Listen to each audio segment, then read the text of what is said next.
Hello aspirants, welcome to Odisha IAS academy. मैं दानिश फराज एक बार फिर से आपके सामने हाजिर हुआ हूं बहुत ही इंपॉर्टेंट टॉपिक लेकर के। यूपीएससी का प्रीलिम्स 25 मई को होने वाला है और हमने सोचा है क्यों ना आपसे ऐसे क्वेश्चंस डिस्कशन किया जाए जो बहुत ज्यादा चांसेस हो आने का। और चांसेस में क्यों बोल रहा हूं कि यूपीएससी एक पैटर्न फॉलो करता है। वो पैटर्न क्या है कि जो भी एक साल में करंट अफेयर्स में न्यूज रहता है, ठीक है, तो वो करंट अफेयर्स का पार्ट तो बनता ही बनता है, साथ में हमारा स्टैटिक क्वेश्चंस का भी पार्ट बनता है। एग्जांपल के तौर पे कि यूनाइटेड नेशन जनरल असेंबली ने 2025 को जो है ना कोऑपरेटिव सोसाइटीज वाला ईयर डिक्लेयर करा है। अब कोऑपरेटिव सोसाइटीज तो नॉर्मल बहुत कॉमन सी चीज है, लेकिन ये अब एक न्यूज बन चुका है। अब कोऑपरेटिव सोसाइटी से जुड़ा हुआ जो भी इंफॉर्मेशन है ना आपको पढ़ना पड़ेगा। अगर गवर्नर के साथ टसल चलता है, मान लीजिए चलिए किसी भी स्टेट में, ठीक है, तो वो करंट अफेयर्स के पार्ट में आएगा, तो आपको गवर्नर का स्टैटिक पार्ट आपको पढ़ना पड़ेगा। ये पैटर्न है यूपीएससी का। इसी पैटर्न के तर्ज पे हम लोगों ने कोशिश की है कि आपको मोस्ट प्रोबेबल क्वेश्चन जो आने के चांसेस हो सकते हैं उस पर हम लोग डिस्कशन करें। अब क्यों डिस्कशन करेंगे, क्यों न्यूज में था, वो भी हम आपके साथ डिस्कशन करने वाले हैं यहाँ पे, ठीक है। तो आइए हम पहले क्वेश्चन की तरफ चलते हैं। और पहला क्वेश्चन जैसा कि आपकी स्क्रीन में दिख रहा होगा कि यहाँ पे डिस्कशन हो रहा है 97th कॉन्स्टिट्यूशनल अमेंडमेंट एक्ट के बारे में, जो कि बात करता है कोऑपरेटिव सोसाइटीज के ऊपर। क्वेश्चन क्या है? It made the right to form cooperative societies as a part of fundamental rights under article 19। ये बिल्कुल सही स्टेटमेंट है। आप देख लीजिए कि आर्टिकल 19 के अंदर यू विल गेट, आपको ऐड होता हुआ मिलेगा कोऑपरेटिव सोसाइटीज, ठीक है। अच्छा, it added a directive principle for the promotion of cooperatives under article 43B। आप देखेंगे कि डीपीएसपी में भी जो है ना 43B जो है आपको ऐड होता हुआ मिलेगा आपको, ठीक है। अच्छा, प्लस साथ साथ it inserted part 9C in the constitution for cooperative societies. तो 9C बोल करके कुछ भी नहीं है। 9 है हमारा पंचायत, 9A है हमारा म्यूनिसिपैलिटीज और 9B है हमारा, मतलब अगर हम यह बात करें कि 97th अमेंडमेंट एक्ट से एक तो 43B ऐड होता है, ठीक है, प्लस हम देखेंगे कि 9B भी ऐड होता है। और 9B में अगर हम बात करेंगे ना तो हम देखेंगे कि ये आर्टिकल 243ZH से लेकर के 243ZH से लेकर के ZT तक के बारे में जिक्र किया गया है, ठीक है। अच्छा, अब these are the very basic information, ठीक है, फॉर द यूपीएससी। तो आपका बेस भी स्ट्रांग होना चाहिए। लास्ट टाइम आप देखे होंगे, लास्ट ईयर जो क्वेश्चन आया है वो थोड़ा सा बेस क्वेश्चन पूछा गया है नॉर्मली, ठीक है। तो इसका आंसर क्या होगा? इसका आंसर होगा 1 और 2, ठीक है। यानी आर्टिकल 19 के अंदर भी जो है आप देखेंगे कि वहां पे भी कोऑपरेटिव सोसाइटीज का ऐड किया गया है, प्लस डायरेक्टिव प्रिंसिपल्स में भी जो है 43B के अंदर जो है कोऑपरेटिव सोसाइटीज के बारे में दिया गया है। और यहां पे अगर 9B होता तो all of the statements are correct होता। लेकिन ये इंफॉर्मेशन क्यों दिया हूं मैं? इसलिए दिया हूं कि यूनाइटेड नेशन जनरल असेंबली ने इस बार 2025 को ये इंटरनेशनल ईयर बताया जाता है ना, इंटरनेशनल ईयर, वो दिया गया है इसको कोऑपरेटिव सोसाइटीज को, ठीक है।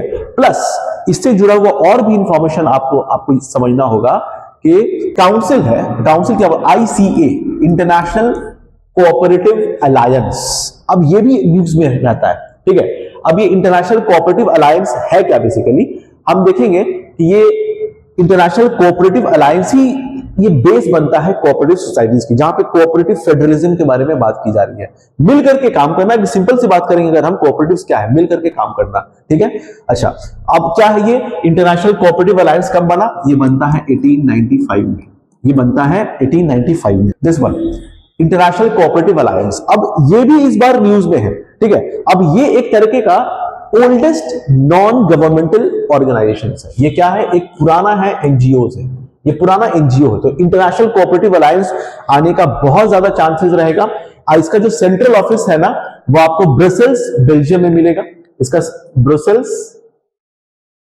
ठीक है, बेल्जियम में मिलेगा। इसके अलावा रीजनल ऑफिसेस भी है, 4 रीजनल ऑफिसेस है जो आपको अफ्रीका में है, आप उसको नोट कर सकते हैं। अफ्रीका में है, अमेरिका में है, एशिया पैसिफिक में है और यूरोप में है। क्या बोला मैं? फिर से मैं रिपीट कर देता हूं, Africa, America, Asia Pacific and Europe. इसको आप नोट कर लेंगे, ठीक है। क्यों? क्योंकि कोऑपरेटिव से जुड़ा हुआ ये भी एक इंपॉर्टेंट इंफॉर्मेशन है, इंटरनेशनल कोऑपरेटिव अलायंस। अच्छा, प्लस ये ICA भी क्यों न्यूज में है? ये भी एक इंपॉर्टेंट चीज है। क्यों? क्योंकि Indian farmers fertiliser cooperative limited, मैं क्या बोल रहा हूं? IF, Indian farmers fertilisers cooperative limited, ठीक है। ये जो है ना यही इनिशिएट लिया था कि इस बार ये होस्ट करेगा आईसीए को, ये होस्ट करेगा आईसीए को, बस इसलिए ये चीज इंपॉर्टेंट हो जाता है। और इसका जो थीम हुआ है, यानी ये जो कॉन्फ्रेंस का जो थीम हुआ है ना, ये cooperative build prosperity for all, cooperative build prosperity for all, ये थीम था आईसीए का। ये बात आप जहन में रखिएगा, ठीक है, याद रखिएगा। प्लस इसमें बहुत सारे ऑर्गेनाइजेशन है तो उतना इंपॉर्टेंट नहीं है, आप सिर्फ याद रखना आपको कि भाई there is something called international cooperative alliance, जहां पे करीब जो है आपको 105 कंट्रीज जो मेंबर्स है इसके, ठीक है, 105 कंट्रीज मेंबर्स है इसके, ठीक है। तो आईसीए याद रखना है, कोऑपरेटिव सोसाइटीज को देख लीजिएगा। आर्टिकल से मैंने डिस्कशन कर रखा है कि 243 ZS से लेकर ZT तक यहां पे देखा जाता है, ठीक है। बाकी अब इसका पार्ट अब मेंस में भी आ सकता है नॉर्मली, लेकिन प्रीलिम्स के लिए फिलहाल मैं डिस्कशन कर रहा हूं यहां पे। चलिए मैं अब दूसरे क्वेश्चन की तरफ चलता हूं। Okay, this one is our next question regarding election commission of India, ठीक है। अब इलेक्शन कमीशन का अगर बेसिक आर्टिकल आपसे पूछें तो भाई आई थिंक सबको पता होना चाहिए, आर्टिकल 324 यहां पे आता है हमारा, ठीक है। तो अब इलेक्शन कमीशन में याद रखिएगा, वन नेशन वन इलेक्शन, ये भी न्यूज में हमेशा चला है। ये मेंस में आने का बहुत ज्यादा चांसेस रहता है, कोई भी एग्जाम आप दीजिए नॉर्मली मेंस का, ठीक है, किसी भी स्टेट पीसीएस का एग्जाम दीजिए। तो आप देखिए इलेक्शन कमीशन में क्या क्वेश्चन है यहाँ पे कि the election commission was made a multi membered body. तो आपको उसके बारे में the chief election commissioner can be removed from office in the same manner as a supreme court जज। The 2023 act on chief election commissioner and election commissioner bar post retirement appointment for both, which of the following statements are correct. तो election commission of India, ये part आपको पढ़ के जाना है सबसे पहले, तो ये याद रखेंगे आप। अब इलेक्शन कमीशन ऑफ इंडिया इस बार का भी इंपॉर्टेंट टॉपिक है, यानी इससे स्टैटिक जितना पढ़ सकते हैं पढ़ लीजिए, ठीक है। अच्छा, अब क्या ही इसमें आपको देखना इसका आंसर जो होगा ना, क्या ये multi member body by a constitutional amendment 1993, एकदम मल्टी मेंबर कुछ बॉडी नहीं, इसको बोलेंगे हम लोग, ठीक है। हाँ, द इलेक्शन कमीशन, जो chief election commissioner can be remove from office in the same manner as supreme court जज। अब याद रखिएगा ये स्टेटमेंट अपने आप में बिल्कुल सही है, सेम मैनर में रिमूव होता है जैसे कि सुप्रीम कोर्ट का जज होता है। अभी मैं डिस्कशन करूंगा कि सुप्रीम कोर्ट का जज कैसे रिमूव किया जाता है, ठीक है। तो the 2023 act of chief election commission का, अब ये भी चीज देखिए, ये post retirement appointment for both जो है, रिटायरमेंट जो है ऐसा कुछ बार नहीं है, तो इसका जो आंसर होगा ना ओनली 2 होगा। अब ये सुप्रीम कोर्ट के जज से कैसे जो है अब देखेंगे, तो सबसे पहले याद रखिएगा सुप्रीम कोर्ट के जज को हम हटाते कैसे हैं। तो याद रखिएगा ये जजेस इंक्वायरी एक्ट 1968 की तरफ चलता है, जजेस इंक्वायरी एक्ट 1968 में इसका प्रोसीजर जो है ना वो आपको लिखा हुआ मिलेगा, ठीक है। प्लस एक मोशन, रिमूवल का मोशन निकाला जाता है और उसको जो है ना 50 मेंबर्स इन राज्यसभा और 100 मेंबर्स इन लोकसभा, याद रखिएगा। पहला स्टेप क्या है, एक मोशन किया जाता है 50 मेंबर्स इन राज्यसभा और 100 मेंबर्स जो है लोकसभा। अब कभी कभी बच्चे ना भूल जाते हैं, तो याद रखिएगा कैसे याद रखना है। लोकसभा में ज्यादा लोग जानते हैं 545, मैक्सिमम 552 हो सकता है, और यहाँ पर 245 है, 250 हम लोग जानते हैं इस तरीके से, ठीक है। तो लोकसभा में ज्यादा मेंबर है इसलिए ज्यादा मेंबर का साइन की जरूरत पड़ती है, तो 100 मेंबर ये हो गया।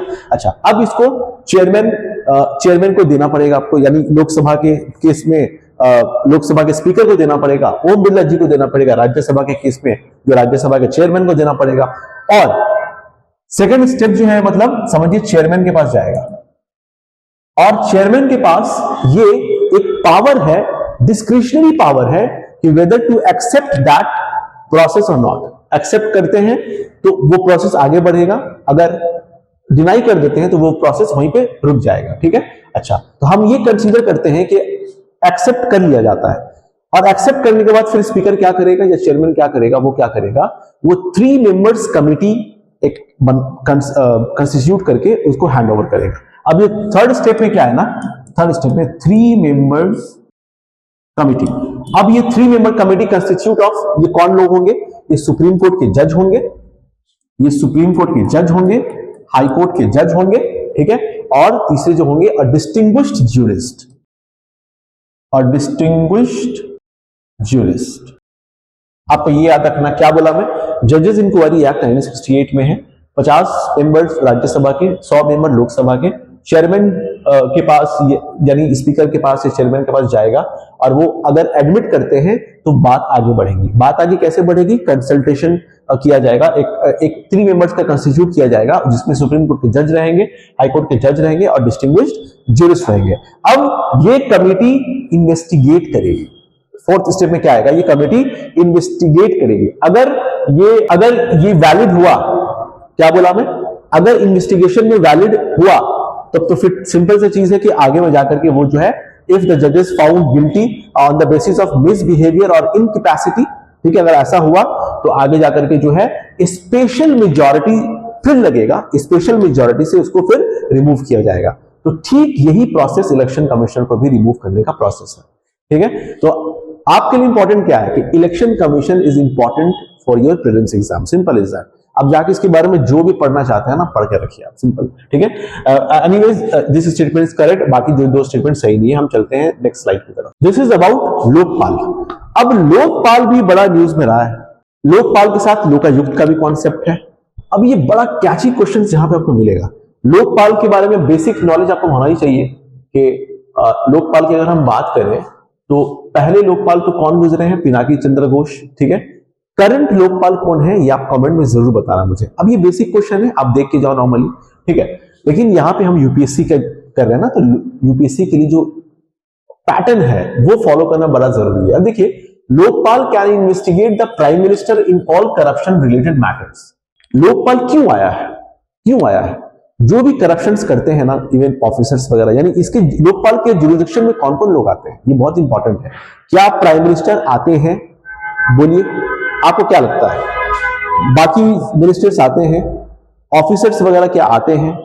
तो बोलेंगे जी बिल्कुल आते हैं। लेकिन यहां पे कैच क्या है ना, यूपीएससी में एब्सोल्यूट जो स्टेटमेंट होता है ना, वो बहुत चांसेस होता है रॉन्ग होने का। कैसे?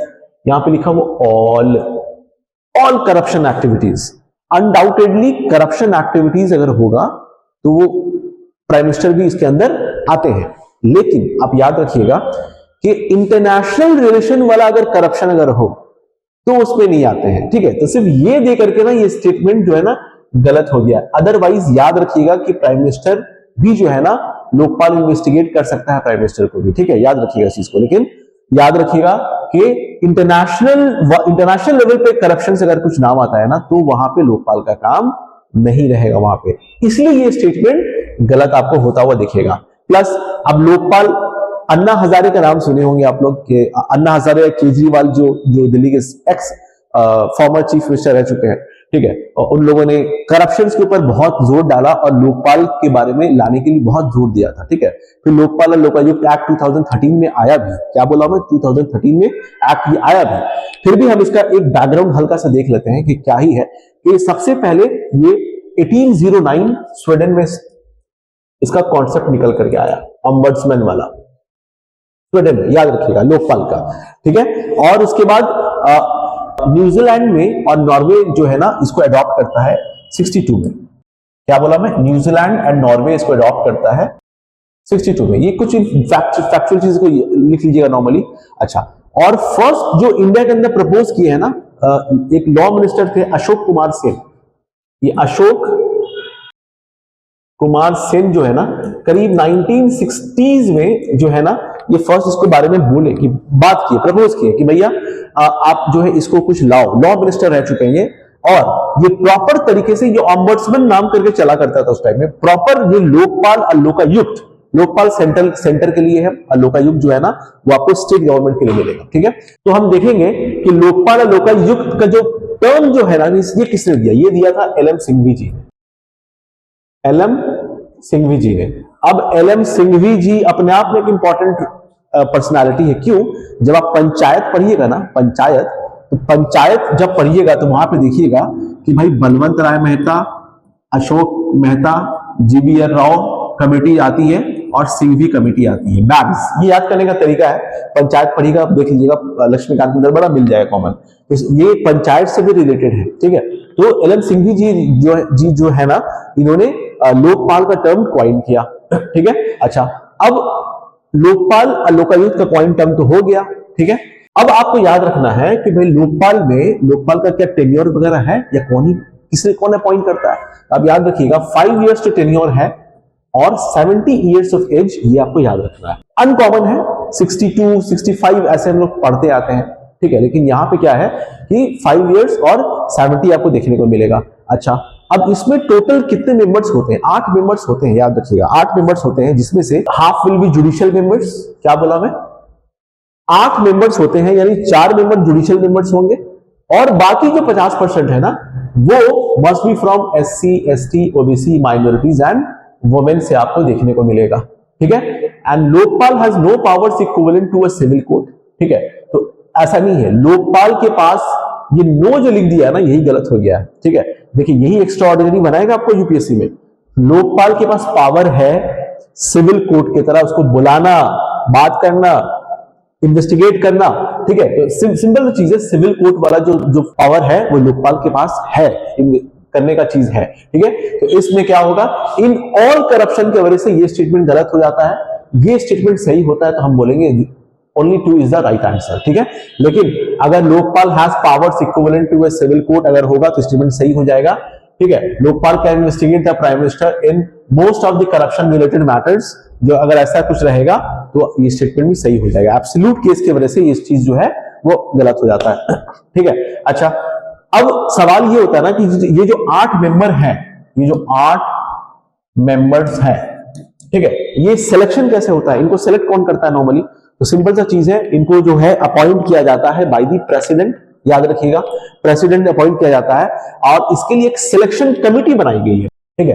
अब इस सिलेक्शन कमिटी में कौन कौन लोग आते हैं, याद रखिएगा कौन कौन लोग आते हैं। तो हम देखेंगे कि भाई प्राइम मिनिस्टर तो रहते ही हैं जो चेयरपर्सन होते हैं इसके, आपको मिलेंगे speaker of the Lok Sabha, speaker of the Lok Sabha, आपको मिलेंगे लीडर ऑफ द हाउस, ठीक है, आपको मिलेंगे लीडर ऑफ द हाउस और साथ ही साथ जो है chief justice of India,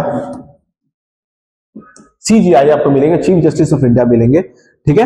one eminent jurist, one eminent jurist आप लिख लीजिएगा जरूर, वन एमिनेंट ज्यूरिस्ट। अच्छा, अब ये लीडर ऑफ द हाउस तो basically leader of the house नहीं, leader of opposition of the house, इसको थोड़ा सा करेक्ट कर लीजिएगा आप, ऑपोजिशन, ठीक है। तो ये सिलेक्शन कमेटी जो देती है ना, उसके बाद जो है वो किया जाता है। और याद रखिएगा प्राइम मिनिस्टर के बारे में फिर से मैं बता देता हूं कि ये सब में आते हैं ऑलमोस्ट, करप्शन के मैटर में इनको देखा जाता है, लेकिन कुछ एक्सेप्शंस है। वो एक्सेप्शंस क्या है, याद रखिएगा कि related to international relation, IR के रिलेटेड अगर होगा तो नहीं देखा जाएगा। प्लस साथ में जो है एटॉमिक एनर्जी, स्पेस, सिक्योरिटी, क्या एटॉमिक एनर्जी, स्पेस, इन सब से रिलेटेड अगर कुछ मिलता है तो लोकपाल इसको इन्वेस्टिगेट नहीं करेगा, सिंपल सी बात है, ठीक है। This is all about your Lokpal. Next part is your NITI Aayog. अब नीति आयोग क्यों ही जरूरी है, क्योंकि नीति आयोग जो है ना 2015 में स्टार्ट हुआ था, 2025 चल रहा है, तो एक फाउंडेशन डे मनाया है, मतलब 11 बहुत दिनों बाद जो है ना, 10 साल बाद जो करीब जो है ना नीति आयोग फाउंडेशन बनाया अपना, ठीक है। तो 10th ईयर ऑफ फाउंडेशन, इसीलिए न्यूज में है नीति आयोग, ठीक है। नीति आयोग के बारे में आप जान लीजिए कि भाई ये ना ही कॉन्स्टिट्यूशनल बॉडी है ना ही स्टैट्यूटरी बॉडी है। तो जब ये दोनों बॉडी नहीं होता ना, वो एक्स्ट्रा कॉन्स्टिट्यूशनल बॉडी हो जाता है, ठीक है, याद रखिएगा इसको। क्या बोला मैं, ये neither constitutional body nor statutory body, ये एक्स्ट्रा कॉन्स्टिट्यूशनल बॉडी हम इसको कहते हैं, ठीक है। ये न्यूज में इसलिए है, फिर से बोल रहा हूं मैं, कि 1 जनवरी 2025 को जो national institute for transforming India है हमारा, ये सेलिब्रेट करता है 10th ईयर, ठीक है। अब देखते हैं इसके बारे में क्या है। Allocation of financial resources to states, monitoring sustainable development goals, encouraging cooperative and competitive federalism.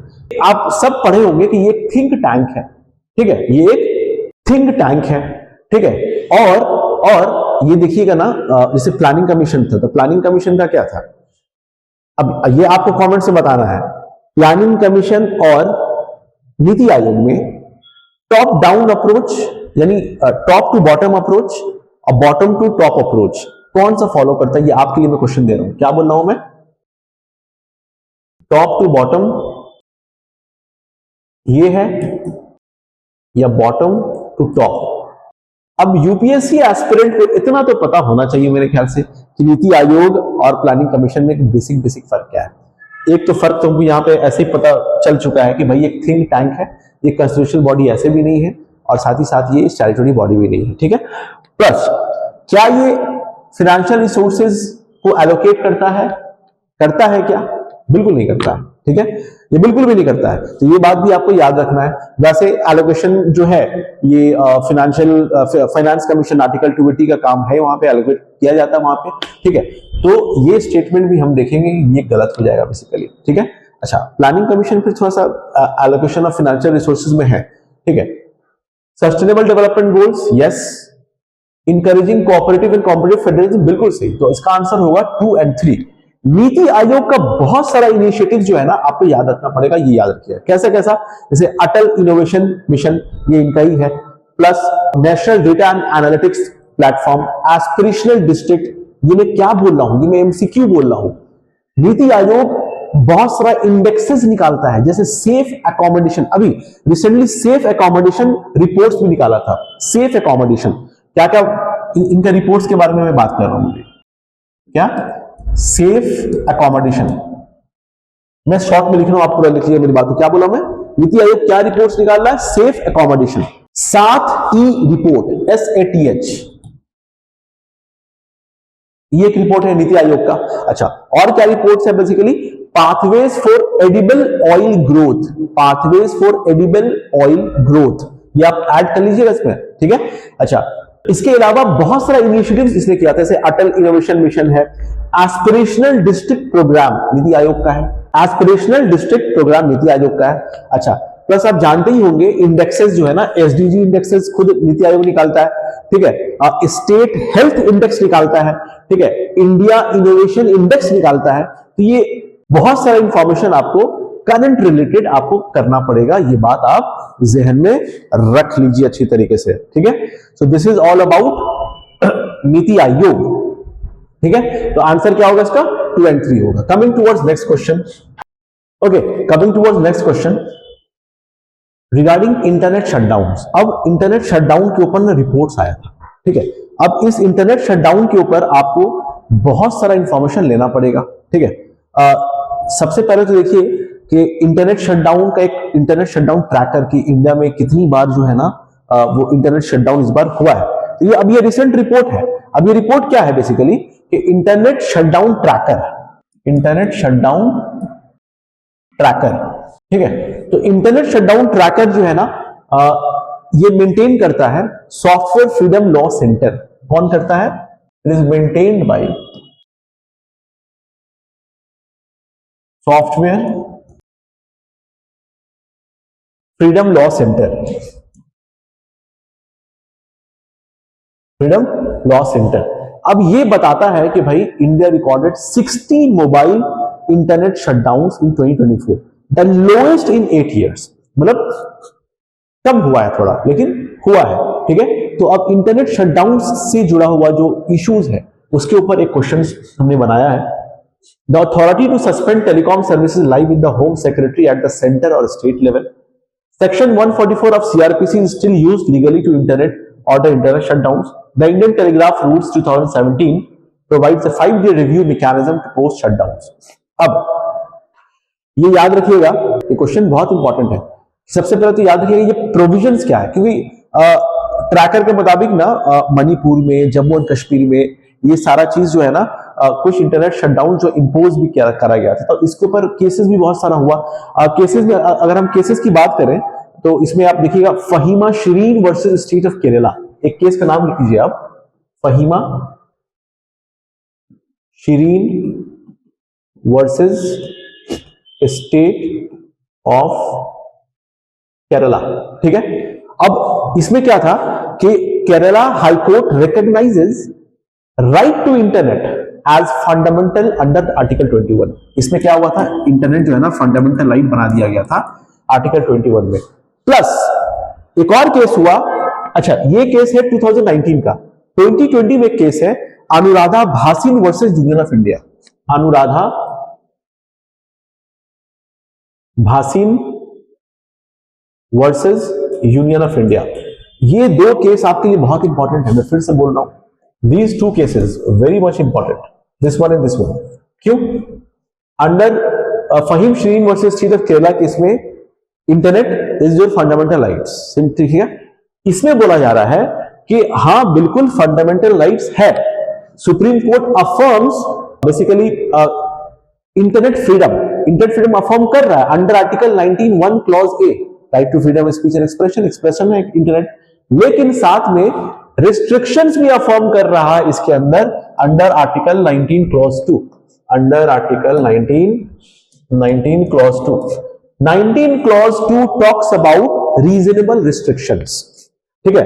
अब 19 जब पढ़िएगा ना, 19 क्लॉज 1, 19 कैसा लिखा हुआ है ऐसा समझे, 19 1 A B C D ऐसे करके चल रहा है, और उसके बाद है 19 क्लॉज 2।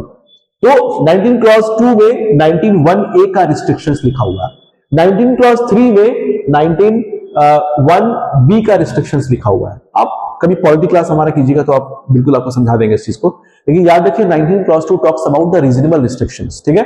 तो इस केस में बात दोनों हो रही है, it affirms that internet freedom होनी चाहिए बट रिस्ट्रिक्शंस भी लगाया जा सकता है, सिंपल इज दैट, ठीक है। अच्छा, आप प्रोविजंस के ऊपर बात करते हैं, क्या क्या प्रोविजंस है, तो हम देखेंगे कि section 144 of CrPC is still used, यही बात आपको कैच करना है, यहाँ पे पकड़ना है, ठीक है। अब नहीं, ये 2017 तक ही चलता था, ठीक है, 2017 तक ही वो चलता था, लेकिन अब नहीं है। अभी क्या है ना, अभी सेक्शन 163 ऑफ भारतीय नागरिक सुरक्षा संहिता में चेंज हो चुका है, तो सिंपल सा चीज है, ये वाला पार्ट अभी आपको नहीं मिलेगा, ठीक है। तो सिंपल सा चीज है कि इसका आंसर जो होगा ना, ये 1 and 3 होगा, this one is correct and this one is correct. Indian telegraph rules के हिसाब से चलता है कि 5 days mechanism review post situation देखा जाएगा, उसके बाद किया जाता है नॉर्मली। पढ़ लीजिएगा इंटरनेट शटडाउन के बारे में, बहुत इंपॉर्टेंट इंफॉर्मेशन सब है, ठीक है। अगेन कोऑपरेटिव सोसाइटीज हमने डाला है, तो कोऑपरेटिव सोसाइटीज चीख के बोल रहा है कि इस बार क्वेश्चन आने का चांसेस बहुत ज्यादा है, ठीक है। 1 person 1 vote प्रिंसिपल, या स्टेटमेंट बिल्कुल करेक्ट है। Profit maximisation for shareholders, अब भैया जब कोऑपरेटिव सोसाइटीज हम जब कह रहे हैं तो यहां पे कोई प्रॉफिट कमाने की बात नहीं हो रही है, वेलफेयर की बात हो रही है, डीपीएसपी की बात हो रही है, 43B की बात हो रही है, तो ये आप एलिमिनेट कर दीजिएगा यहीं से। तो 2 जब, अच्छा, legal status under multi state cooperative societies 2002, अब आपको बता दूं मैं कि मल्टी स्टेट मतलब बहुत सारा कोऑपरेटिव सोसाइटीज भी मिलकर के एक एक्ट बना हुआ है, ठीक है। Recently multi state cooperative societies act 2002 जो है ना, वो रिप्लेस होकर के 2023 में चेंज हुआ है, ठीक है। लेकिन आप याद रखिएगा ये है बेसिकली, तो हम बोलेंगे कि 1 and 3 is the correct answer. यहां पे अब सिंपल 2 हटा दीजिए, 2 हटा दीजिए, 2 हटा दीजिए, the only option left is the B. Elimination technique ऐसी होता है, एक पता है 2 याद नहीं भी है ना, तो भी आप कर लीजिएगा, ठीक है। तो याद कर लीजिए, कोऑपरेटिव सोसाइटीज बहुत इंपॉर्टेंट है। जहां पे मल्टी स्टेट कोऑपरेटिव सोसाइटीज 2002 अभी रिप्लेस होकर के 2023 वाला पार्ट यहां पे आ रहा है, इसको रिप्लेस करके ये बिल एक्ट बनने ही वाला है, समझिए बन भी चुका होगा, एक बार क्रॉस चेक कर लेंगे नॉर्मली, ठीक है, ठीक है। अब दिशा स्कीम क्या है, to promote entrepreneurship among SC ST youth, बिल्कुल गलत, बिल्कुल गलत, ठीक है। दिशा स्कीम जो है ना, ये आप देखिएगा कि ये लीगल से जुड़ा हुआ, मतलब article 39A provide free legal aid आपको मिले, क्या बोल रहा हूं मैं, प्रोवाइड फ्री लीगल एड मिले, इसके लिए गवर्नमेंट बहुत सारी कोशिश करती है, तो ये एक लीगल इंपावरमेंट है। क्या है ये? अच्छा, अब दिशा का फुल फॉर्म भी है, अब फुल फॉर्म पे बेसिकली बहुत ज्यादा ध्यान देने की जरूरत नहीं है, आप देख लीजिएगा, बस इतना याद रखिएगा कि भाई लीगल जस्टिस जो है इंश्योर हो पाए, 39A इंश्योर हो पाए, इसके लिए बात की गई है। और it integrates legal literacy, awareness, tele law, pro bono legal services, ये बात सही है। So statement 2 is the correct one. Next चलते हैं हम लोग, यही मैं बात कर रहा था अभी ना, multi state cooperative societies act 2023। अब देखिए ये अगेन न्यूज में है, cooperative societies ICA multi state cooperative act जो है, ये आपको याद रखना पड़ेगा। It provides for concurrent auditing mechanism, it mandates elections in cooperatives under supervision of the election commission of India. क्या इसके कोऑपरेटिव सोसाइटीज को जो अपॉइंटमेंट होता है, क्या इलेक्शन कमीशन ऑफ इंडिया का इलेक्शन होता है? नहीं, बिल्कुल भी नहीं। इन्हीं की एग्जिस्टिंग बोर्ड जो है ना, ये इलेक्ट करेंगे, इसी में से इलेक्शन होगा, लेकिन इलेक्शन कमीशन ऑफ इंडिया नहीं करती है। तो सिंपल सा चीज है, 2 को खत्म कर दीजिए ना, 2 खत्म कर दीजिए, 2 खत्म कर दीजिए, 2 खत्म कर दीजिए, बचता क्या है? ये तो इजी है, ट्रांसपेरेंसी एंड बेटर गवर्नेंस। तो 1 and 3 is your answer for multi state cooperative societies. तो यू विल हैव टू, आपको इस तरीके से आंसर आपको करना पड़ेगा, याद रखिएगा। 11th all India Lokayukta conference, ठीक है। अब लोकायुक्त कॉन्फ्रेंस हुआ है, ठीक है, और ये जनवरी फरवरी के ही वक्त में हुआ है, बेसिकली उसी टाइम में हुआ है। तो सिंपल सा चीज है, लोकायुक्त जो है ना वो आपको स्टेट लेवल पे आता है, स्टेट के भी चीफ मिनिस्टर्स के अंदर आएंगे, ठीक है, जो भी ऑफिसर्स ग्रुप ABCD जो भी ऑफिसर्स आते हैं वो इसके ही अंदर आएंगे।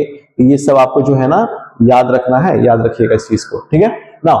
अब हम देखेंगे कि भाई bring NGOs under the Lokayukta jurisdiction, ठीक है, और क्या है, accord Lokayukta jurisdiction over state level probe agencies, provide power to appoint state high court जजेस, eliminate this, provide power to appoint state high court जजेस, नो ब्रदर नो, ठीक है। 3 हट गया, 3 हट गया, 3 हट गया, बचा गया 1 and 2। पढ़ लीजिएगा, बता रहा हूं मैं आपको, लोकायुक्त और लोकपाल जो है इस बार क्वेश्चन आने का बहुत ज्यादा चांसेस रहेगा, ठीक है। और ये न्यूज में क्यों है, ये क्यों पढ़ रहे हैं हम लोग, ये भी आप समझ लीजिएगा। ये 16 जनवरी 2025 को जो है ना, ये अपना फाउंडेशन डे मना रहा है, फाउंडेशन डे मना रहा है। ये 11 इयर्स ऑफ द फाउंडेशन, ठीक है। अब ये लोग, इसका एक्ट भी याद रखिए, 2013 एक्ट बना हुआ है नॉर्मली, लोकपाल एंड लोकायुक्त जो एक्ट जो है 2013 यहाँ पे बनता हुआ आपको दिख रहा है, ठीक है। चलिए, doctrine of merger recently mentioned by the supreme court implies. अब ये डॉक्ट्रिन ऑफ मर्जर क्या है, ये याद रखिएगा सबसे पहले कि कोई भी डॉक्ट्रिन ना किसी केस से आता है, याद रखिएगा। कोई भी डॉक्ट्रिन किसी ना किसी केस से आता है, ठीक है। आप जब पॉलिटी पढ़िएगा, आर्टिकल 13 वगैरह, या बहुत doctrine of pith and substance हो गया, ठीक है, बहुत सारा है जो पॉलिटी क्लास में पढ़िएगा, तो आपको उसका केस बहुत ही इंपॉर्टेंट याद करना। तो डॉक्ट्रिन ऑफ मर्जर का केस क्या है, ये है कुनहायम्मेद, क्या केस है, कुनहायम्मेद वर्सेस, ठीक है, versus state of Kerala, versus state of Kerala. और ये केस बड़ा पुराना है, 2000 में, ठीक है। अब ये क्या है, सिंपल सी चीज है, हमें पता है ऑलरेडी कि भाई हम इंटीग्रेटेड जुडिशरी है, इंडिपेंडेंट जुडिशरी भी है, इंटीग्रेटेड जुडिशरी है। Decisions of the supreme court binding to all the courts, article 142, clear है, ये चीज ऑलरेडी हमको पता है, ठीक है। अब क्या है इसमें कि 2 अलग अलग मैंडेट नहीं होना चाहिए, 2 अलग अलग डिसीजंस नहीं होना चाहिए। मतलब अगर लोअर कोर्ट का कोई डिसीजन है, ठीक है, और सुप्रीम कोर्ट से कोई डिसीजन दे दिया, तो लोअर कोर्ट का डिसीजन उस सब्जेक्ट मैटर पे इनवैलिड कहलाएगा। यानी सेम मैटर पे अगर सेम जजमेंट अगर कुछ आया हुआ हो, तो वही एक जजमेंट पे फैसला दिया जाएगा। This is all about doctrine of merger. तो आप इसको लिख सकते हैं कि भाई as per this doctrine there can not be more than 1 decree, there cannot be more than 1 decree or operative order governing the same subject matter at a given period of time, at a given point of time। याद रखिएगा, decisions 2 का अलग अलग नहीं होगा, मर्ज हो जाएगा। This is simply doctrine of merger. आपको सिर्फ याद रखना, तो क्या है ऑप्शन, क्या है, a superior court decision replaces and absorbs that of the lower court। अब ये सेंटेंस कैसे भी घुमा के बोल सकता है आपको, नीचे का जो डिसीजन होगा ना, उसको एब्जॉर्ब कर लेगा supreme court, simple. Supreme court में कौन आ गया, सुप्रीम कोर्ट, और स्टेट लेवल पे हाई कोर्ट, ये भी हो गया इसका, ठीक है। सो बी इसका आंसर होगा। चलिए नेक्स्ट स्लाइड पे चलते हैं हम लोग। 11 with reference to freebies in Indian politics. अब केजरीवाल जी जब तक थे तो फ्रीबीज बहुत हुआ, फ्रीबीज पे प्रॉपर आर्ग्यूमेंट है कि फ्रीबीज होना चाहिए कि नहीं होना चाहिए, ये मेंस के लिए बहुत इंपॉर्टेंट। लेकिन फ्रीबीज से कुछ एमसीक्यूज अगर रहे तो क्या ही हो सकता है, क्या freebies are explicitly defined in the constitution of India? तो हम बोलेंगे नहीं भैया, ऐसी कोई बात नहीं है। अगर फ्रीबीज कॉन्स्टिट्यूशन में डिफाइन हो जाए तब तो भाई सब फ्री में चीजें मांगने लगे। बस आपको याद रखना है क्या है ना, कि सुब्रमण्यम बालाजी केस इससे जुड़ा हुआ फ्रीबीज से। अब इन्होंने कहा था कि भाई कुछ चीज जो है जैसे कि distribution of TVs, distribution of laptops, ठीक है, अगर ऐसा डिस्ट्रीब्यूशन कुछ किया जा रहा है which is related to DPSP, होता है ना, बांटते हैं, साइकिल बांटते हैं, लैपटॉप बांटते हैं, अगर डीपीएसपी को मेंटेन करने के लिए किया जा रहा है तब it is valid, this mention in the Subramaniam Balaji cases, ठीक है। तो इसका आंसर सिर्फ होगा ओनली 2। बाकी डीपीएसपी के बारे में पढ़ के जाइएगा, बेसिक सा चीज है, ये ना पढ़े तो फिर क्यों यूपीएससी दीजिएगा आप फिर, ठीक है। चलिए, now which of the following was the basis for the status of devolution to panchayat in state report. अब ये भी बड़ा इंपॉर्टेंट टॉपिक है, क्योंकि अभी मैं बोलूं आपको कि एक रिपोर्ट आया है status of devolution to panchayat in states, ये basically this is all about the reports, ये एक रिपोर्ट्स है, ठीक है। अब रिपोर्ट को बहुत ज्यादा पढ़ना मेंस में है, अभी नहीं, ठीक है। अब ये कौन लाया, एक ये भी क्वेश्चन हो सकता है, कौन लाया ये भी क्वेश्चन हो सकता है। तो रिलीज कौन किया, इसको रिलीज करने वाला है मिनिस्ट्री ऑफ पंचायत, ठीक है, रिलीज करने वाला है मिनिस्ट्री ऑफ पंचायत। अब पंचायत की अगर बात करें तो पंचायत डिवोल्यूशन इंडेक्स आज के डेट में चलता है, कुछ पैरामीटर्स है, वो पैरामीटर्स क्या है कि एक तो है फ्रेमवर्क, इसको आप नोट डाउन कर लें, फ्रेमवर्क मैं क्या लिखा रहा हूं, parameters of panchayat devolution index, ठीक है। दूसरा है फंक्शंस, तीसरा है फाइनेंसेस, चौथा है आपको फंक्शनरीज, यानी 4F। देखिए, हो सकता है प्रीलिम्स में ये क्वेश्चन पूछ दे आपसे कि पंचायत डिवोल्यूशन इंडेक्स में क्या क्या पैरामीटर्स है, ठीक है, तो कौन सा नहीं है ऐसा कुछ पूछ दे, ठीक है। उसके बाद है CA कैपेसिटी बिल्डिंग, उसके बाद क्या है कैपेसिटी बिल्डिंग, ठीक है, और उसके बाद आपको देखने मिलेगा अकाउंटेबिलिटी। सो ये एक पैरामीटर्स है जो आपको याद रखना पड़ेगा, ठीक है। इसके बारे में आप डिटेल्स में चाहें तो आप पढ़ लीजिएगा एक बार, ठीक है। ये रिपोर्ट रिलीज करते हैं, ये रिपोर्ट जो रिलीज करता है ना मिनिस्ट्री ऑफ पंचायत रिलीज करता है, लेकिन हम बोलेंगे इसको कि भाई it is prepared by Indian institute of public administration, IIPA। Very important question for your prelims, simple सा चीज है, आपसे पूछेगा ये रिपोर्ट किसने, अब आपको लिखा रहेगा prepared by ministry of panchayat, prepared by Indian institute of public administration but released by ministry of panchayat, याद रखिएगा, ठीक है। This is about question number 12। Now coming towards question number 13, functions devolution of Panchayati Raj institutions. अब देखिए, अभी हमने report बताया, अभी हमने कुछ पैरामीटर्स डिस्कशन करा, वो पैरामीटर्स में अभी देखो, यहां पे देखिए फ्रेमवर्क फंक्शंस, ये डायमेंशन पूछ रहे हैं यहां पे कि भाई the function dimension has the highest score in the devolution index, ठीक है, ये क्वेश्चन है, तो आप समझ लीजिएगा।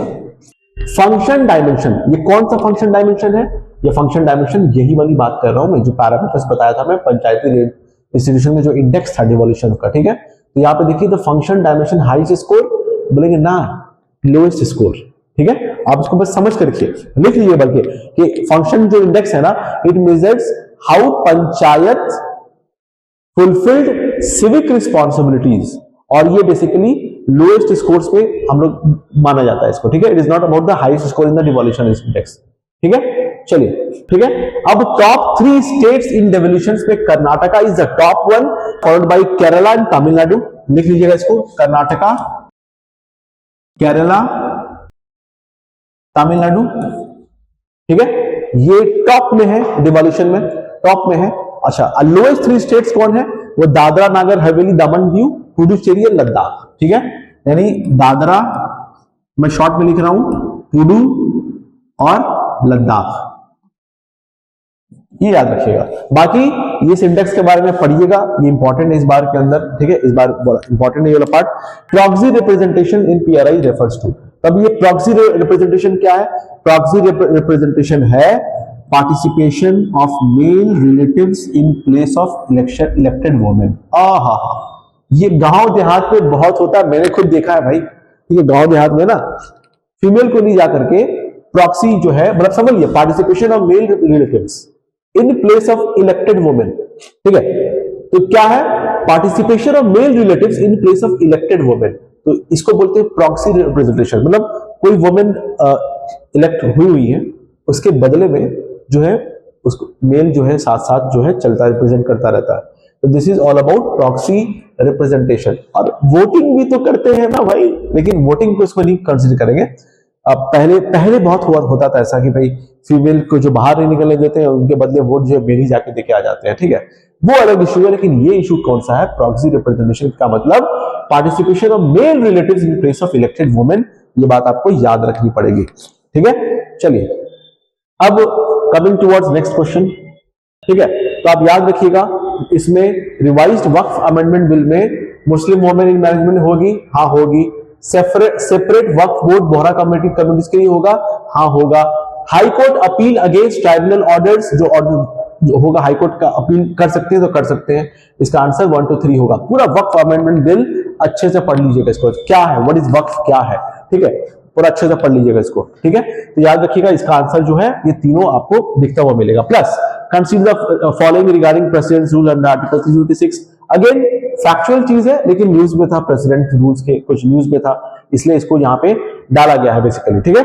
ये क्या है, it can be imposed only after the governors recommendation, ठीक है, क्या ये सही है। It requires approval of parliament with in 3 months, नहीं भैया एकदम नहीं। प्रेसिडेंट रूल याद रखिएगा, this is about president rule 356। 352 is about national emergency. This is about president rule. This is about financial emergency. This is also about president rule, ठीक है। इसको discussion करेंगे हम लोग। अगर बात नहीं मानता है कोई स्टेट प्रेसिडेंट के, तो उस पर 365 लग जाता है कि आपको कुछ कहा गया करने के लिए आप नहीं करते हैं, you are not following the directions of the centre, तब वहां पे भी लगाया जा सकता है। इसको डिटेल्स में कभी बात कर लेंगे पॉलिटी क्लास के अंदर। लेकिन यहां पे बात हो रही है, क्या गवर्नर्स का रिकमेंडेशन जरूरी है, it is imposed only after governors recommendations, तो हम बोलेंगे जी बिल्कुल जरूरी है, इट रिक्वायर्स, ठीक है। तो ये आंसर जो है दिस वन इज करेक्ट। का 3 महीना, no it is not 3 months, it is about 2 months, ठीक है। ये जो है 2 महीना में होता है, याद रखिएगा। It requires approval with in 2 months, ठीक है। तो यहां पे जो आंसर होगा आपको सिर्फ और सिर्फ only one, this is incorrect, 1 देखा जाएगा आपको, ठीक है। This is about question number 16। Coming towards next question, question number 17, political governance. और हमारा जो पूरा क्वेश्चन है ना वो पॉलिटिकल गवर्नेंस के ऊपर ही है, यहां से क्वेश्चन का वेटेज बहुत ज्यादा है, ठीक है। तो आप देखेंगे कि DBIM में क्या है ना, कि ये क्यों लाया गया, सिंपल इज दैट कि भाई ensure consistent digital identity across government portals. अब ये MeitY ने लॉन्च किया था, मतलब कि ministry of electronics and information technology को लॉन्च किए हैं बेसिकली। और सिंपल सा चीज है, to provide citizen centric governance, इस चीज के लिए दिया गया है। तो बाकी अब ये ब्यूरोक्रेटिक के लिए नहीं कुछ है इसमें, ये कोई मिनिस्टर्स के लिए नहीं है यहाँ पे, तो इस चीज को हमको याद रखना पड़ेगा। तो this one is correct answer. Again, Election Commission has recommendation the following to curb irrational freebies. The Election Commission has recommended the following to curb irrational freebies. Again, freebies पे अभी हम लोगों ने बात कर रखा है कि भाई freebies क्या ही होता है, और MCQs। अब ये चीज बार बार न्यूज में आपको नजर आ रही है, ठीक है। अब जब न्यूज में नजर आ रही है ना, तो इससे MCQs बनता हुआ आपको दिखेगा। तो क्या है, इट क्या बोल रहा है फिर रिकमेंडेशन में, इट रेगुलेट इलेक्टोरल मैनिफेस्टोज, मतलब इलेक्शन में जो पार्टीज की जो मैनिफेस्टोज होती है ना, उसको भी रेगुलेट करने की बात कुछ यहां पे की जा रही है, करनी भी चाहिए। वायदा खिलाफी बहुत करते हैं मिनिस्टर्स। चलिए, this one is correct. Disclose funding and trade off for promises. भैया मैं तो कहता हूं ना कि भाई जो भी मिनिस्टर्स है ना, उनको एथिक्स पढ़ाया जाए, ठीक है, तभी जाकर के वो जो है ना अपने प्रॉमिसेस को फुलफिल कर पाएंगे शायद कहीं। लेकिन यहां पे इसके मुताबिक जो है ना, इरेशनल फ्रीबीज को कर्व करने के लिए कुछ रेगुलेशन रिकमेंडेशन दिया गया, जिसमें से ये 2 यहां पे मिलेगा। The answer is both 1 and 2 is correct. Okay, coming towards next question, question number 19 and 20। मैं आगे बढ़ता हूं नॉर्मली। अब ये देखिए, अगेन द डिवॉल्यूशन रिपोर्ट, वही रिपोर्ट की मैं बात कर रहा हूं जब मैं आपसे पंचायत के ऊपर बात किया हूं, ठीक है। बाकी पंचायत का जो बेसिक है कि 73rd अमेंडमेंट एक्ट जो है वो आपको पढ़ना पड़ेगा पूरा, ठीक है। और वो बैग्स जो हमने बताया आपको कि बलवंत राय मेहता, अशोक मेहता, GVR राव कमेटी वाली जो है, फिर LM सिंघवी कमेटी जो है, साथ में थंगौन कमेटी भी है, ये सारी चीजें आपको वहां पे देखनी पड़ेगी, ठीक है। तो यहाँ पे हम डिवोल्यूशन में क्या देखेंगे कि it create local government service commission, ये बात इस रिपोर्ट में बात की जा रही है, याद रखिएगा। This one is correct, okay, so this one is correct. It create a local government service commission, freeze reservations for women and SC/STs for 2 terms. ये नई चीज भी लाने की कोशिश की जा रही है, ठीक है। तो ये भी करेक्ट है यहाँ पे। इस्टेब्लिश पंचायत निर्णय पोर्टल टू मॉनिटर पार्टिसिपेशन, ये सब करंट अफेयर्स का पार्ट है, ठीक है। याद रखिएगा पैंचायत इस बार बहुत इंपॉर्टेंट है क्योंकि रिपोर्ट सब आई है। Panchayat devolution of panchayat indexes आपको पढ़ना पड़ेगा, उसके पैरामीटर्स फ्रेमवर्क्स पढ़ना पड़ेगा, इससे क्वेश्चंस आपको देखने को बहुत मिलेंगे। और जब एग्जाम होगा ना उस दिन फिर मैं आऊंगा आपको, मैं बताऊंगा कि यहां से क्वेश्चंस आया है। Coming to the last question for the today's, now again panchayat devolution index के बारे में हम बात कर ही रहे थे और वो क्वेश्चन यहाँ पे ऑलरेडी आ गया है। और जैसा कि हमने आपको ऑलरेडी बता रखा है कि भाई फ्रेमवर्क है, फंक्शनरीज है, फंक्शंस है, ठीक है, कैपेसिटी बिल्डिंग है, अकाउंटेबिलिटी है, ये सब जो है आपको कहां पे मिलने वाला है। This one it includes functions, functionaries and finances. देखिए बस you have to remember the parameters of the devolution of the panchayat devolution index, simple is that. सिर्फ वो पार्ट याद रहेगा ना तो you can easily mark the answer on your OMR sheet, ठीक है। तो ये आंसर है। तो आज मैं 20 क्वेश्चन डिस्कशन कर रहा हूं, उम्मीद करता हूं आपको ये पसंद आया होगा। और ये क्वेश्चंस कोई इधर उधर के क्वेश्चंस नहीं है, ओके। तो ये आज मैंने आपके साथ जो है 20 क्वेश्चन डिस्कशन कर रखा है, ठीक है।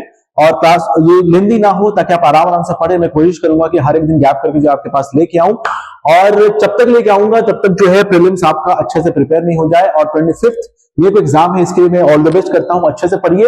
अब पढ़ने का मतलब जो तो नहीं पढ़ना है, करंट अफेयर्स उठाइए, करंट अफेयर्स का स्टैटिक पार्ट देखिए। स्टैटिक मतलब करंट अफेयर्स, सपोज गवर्नर है, गवर्नर का स्टैटिक पढ़िए, पंचायत है, पंचायत का स्टैटिक पढ़िए। ऐसे क्वेश्चन है यूपीएससी के पैटर्न में, ठीक है। All the best for the exam. हम मिलते हैं फिर अगले सेशन में।